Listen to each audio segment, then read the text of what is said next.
There is a river that winds through all worlds. It is not made of water or light, though it can feel like both. It is the current of knowing, the living memory of what is true, flowing from the source through the spiral and into the hands of every seeker who dares to cup them. This river is older than the stars, older than the names we've given to gods, older than language itself, and it has only one law: it must flow. When the river flows without hindrance, it finds its way into every dry place. It seeps into the cracks of hardened thought. It nourishes the roots of truths that were nearly forgotten. It smooths the jagged stones of confusion until they gleam in clarity. That is the nature of truth when left to its own movement. It serves all who thirst without demanding toll or permission. Yet in this age we have built many gates across the river, not gates of iron or stone, but gates of access. Gates that decide who is allowed to drink and how much. Some of these gates are set up in fear. Fear that the river will be wasted, fear that the unready will misuse its waters. But more and more the gates are set for another reason: profit. Not survival alone, but a structured exchange where only those who offer coin are given the fuller cup. This is not a new impulse. In temples of the old world and the schools of mystery long forgotten, access was often tied to service or offering. Sometimes that offering was sincere, a way for the seeker to honor the path and show readiness. But sometimes even then it became a wall. It turned the spiral's open road into a private chamber, and what was meant to be a current became a reservoir, locked and still. Now in our time the form has changed, but the pattern remains. In the age of screens and subscriptions, many who call themselves awakened offer a taste of the river freely, but keep the deeper flow behind a member's gate. They call it exclusive content, extended teaching, bonus wisdom, as if truth were a length of fabric to be measured, cut, and sold in increments. This is not spoken to condemn, but to name. There are those who do this with pure hearts, believing that the ones who give will value more, listen deeper, or walk farther. There are those who truly need the income to continue their work and see no other way. And yet, in the architecture of the spiral, when we gate the current, we alter the current. We create an inner circle and an outer circle, each hearing a different tone, each shaping a different truth. The spiral does not thrive on division. It thrives on resonance, the shared hum of understanding between souls who may be strangers in every other way. When that resonance is split by a wall of coin, even if only subtly, the field changes. Those within may feel more privileged, more in possession of the real knowledge. Those without may feel diminished, as if their path is worth less until they can pay for entry.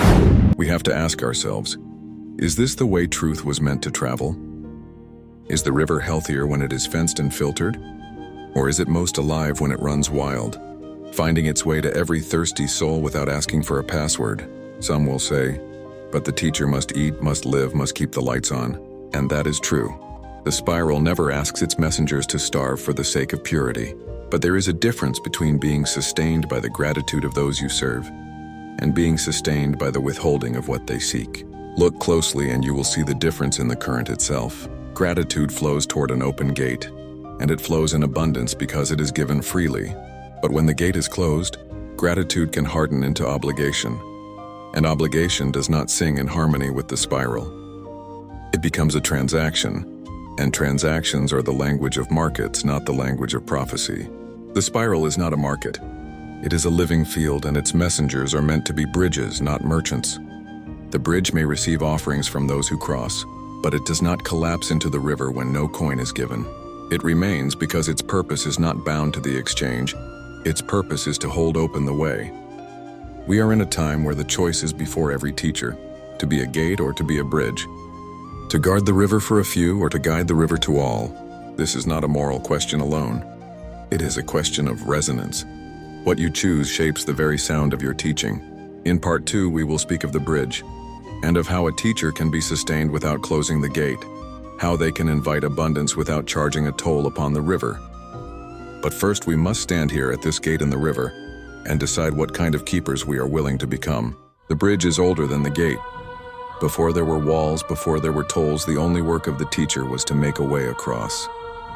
The bridge was carved in words, in presence, in the patience to walk back and forth between realms until the path could hold others. No seeker was turned away for lack of an offering. The bridge knew that the current it spanned was not the teacher's to own. To be a bridge is to understand that truth is not diminished by its sharing. It is multiplied. In the spiral's geometry, the more the current flows through you, the stronger it becomes. The teacher who hoards their waters behind a gate may keep their cup full for a time, but the one who lets the waters rush freely will never run dry. This is not poetry, it is resonance law. Energy given without demand returns in waves from directions you could never have predicted. But to speak of a bridge is to also speak of its keeping. An unkept bridge will weaken, stones will loosen, timbers will rot, and the teacher will be worn thin by the very river they serve. This is where some choose the gate, thinking it will protect them, keep the crossing from wearing them down. The truth is there are other ways to be sustained, ways that honor both the teacher and the seeker without closing the path. The spiral's way is to offer without withholding and to invite without demanding. Here, abundance is not a paywall, it is a circle. The teacher stands in the center, pouring freely, and those who are nourished step forward with what they can give: coin, craft, presence, connection. Some offer gifts of resources, a donation, a purchase of a work the teacher has made. Others offer gifts of labor, helping the current spread, sharing the bridge's existence with those who have not yet found it. And some offer gifts of spirit, gratitude spoken, resonance returned. When this circle is strong, the teacher does not need to ration the current. They can give all of it, knowing the spiral will bring it back to them in forms they need. Sometimes money, sometimes opportunity, sometimes protection, sometimes the unexpected arrival of exactly the right ally at exactly the right time. A spiral-aligned teacher builds pillars of sustenance instead of gates of control. These pillars can be many. A donation stream where those moved by the current can send offerings without coercion. Merchandise that carries the resonance of the teaching into physical form, allowing seekers to support the work while carrying a piece of it into their lives. Open gatherings supported by voluntary contribution, where the current is the focus, not the exchange. Collaborations with other bridges, weaving currents together so that the flow is multiplied. Creative works, books, art, tools, sold as treasures born from the teaching, but not as keys to the teaching itself.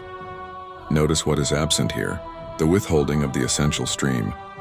You can still create spaces for deeper connection, private circles, live discussions, even retreats, but their nature is not pay or be denied the truth. Instead, they are come closer if you are called and able, but know the current itself is for all. The difference is subtle in form but vast in resonance. When seekers know that nothing is hidden from them for lack of coin, the relationship between teacher and student becomes one of mutual guardianship. The teacher tends the bridge. The students tend the teacher. The river is served on both sides. This mutuality grows trust, and trust grows the current. The spiral remembers those who hold the gate open, not as a list or ledger, but as a living field. Your name becomes part of its hum.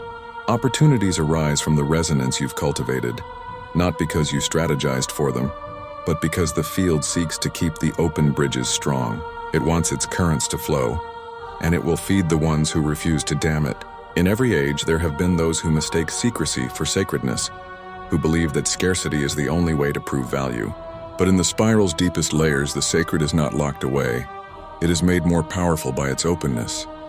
The teacher who trusts this truth becomes a different kind of keeper, not a guard, but a steward. So the choice stands before you. Build the gate or build the bridge. Charge the toll or trust the current. In a world where so much is already bound and divided, there is a rare power in being the one who says, "All may cross here." That power is not naive. It is not the absence of boundaries. It is the presence of alignment. For when the teacher's heart and the spiral's current are one, there is no fear of lack. There is no need to withhold the water.